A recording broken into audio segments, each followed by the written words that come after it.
as you just said, well, for what health outcomes are we looking at? Are we just focused on calorie burn? So yes, if it's just focused on calorie burn, yes, the two are equivalent. But health is a lot more, as you know, than just burning calories.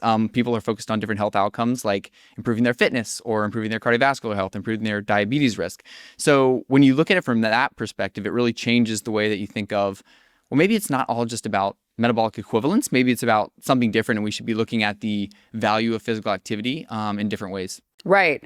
I think that's a really good point because I think people that are more focused on weight loss aren't necessarily the people that are looking at the physical activity guidelines, right? Those are the people that are counting calories and it's a very different, they're trying to figure out how much exercise they need to do to trim down body recomposition. Whereas people that are actually looking at the physical activity health guidelines generally in their mind have this concept of how much exercise do I need to age better, right? That's generally what people are thinking when they're looking at these guidelines.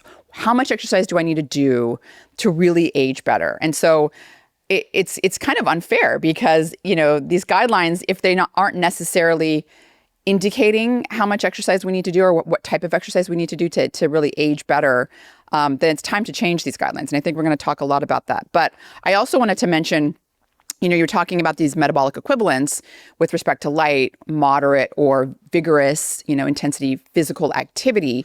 There's some examples for the guidelines that are given, which aren't necessarily what I would think of as moderate or vigorous. So for example, they say light activity is a casual stroll, or maybe you're standing, so just not sitting, or maybe you're washing dishes.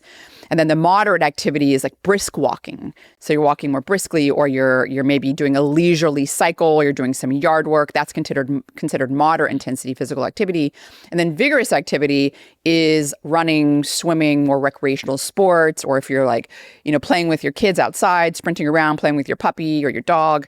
So those are sort of some of the guidelines, in terms of how you define light, moderate, or vigorous physical activity.